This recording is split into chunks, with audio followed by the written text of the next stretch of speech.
तर नमस्कार मंडळी, कसे आहात तुम्ही? सगळे ठीक आहेत ना? आणि गणेश चतुर्थीच्या खूप खूप शुभेच्छा तुम्हाला आणि तुमच्या परिवाराला. तर मंडळी, हा काय कसला ब्लॉग वगैरे असा काही नाही आहे. फक्त काही गणपतीतल्या आठवणी शेअर केल्या आहेत, ज्या की मी 5-6 वर्षापासून म्हणजे त्या आठवणी जपत आलो आहे.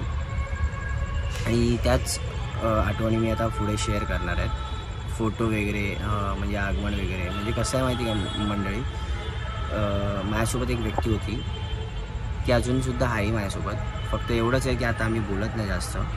पण त्यांच्या घरी गणपती असायचा आणि मला गणपतीची एवढी आवड आहे की मी घरी पण बसवायचं म्हणालो होतो, पण नाही बसवू शकत घरी काही कारणास्तव.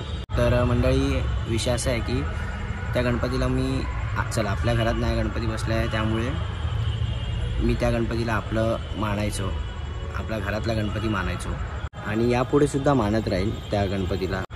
पण ठीक आहे, काही गोष्टी होतात, काही गोष्टी गैरसमजमुळे होतात. त्या गणपतीचं आगमन विसर्जन प्रत्येक वेळी मी असायचो तिथे आगमन विसर्जनाला. आणि त्या काकींच्या हातचे मोदक म्हणजे खूप मिस करतो त्या गणपतीला. ॲक्च्युली मला तो गणपती यावेळी बघायलासुद्धा भेटला नाही.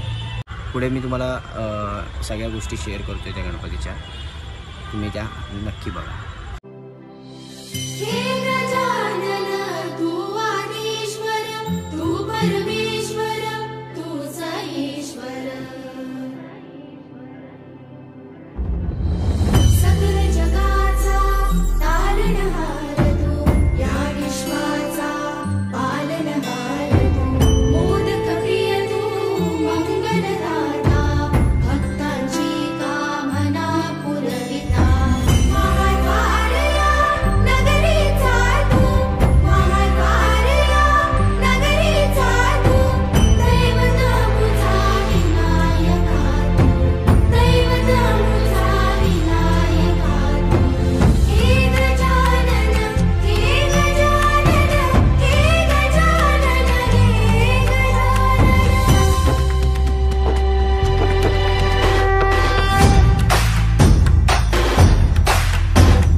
सगळ्या जगाचा तारणहार तू, या विश्वाचा पालनहार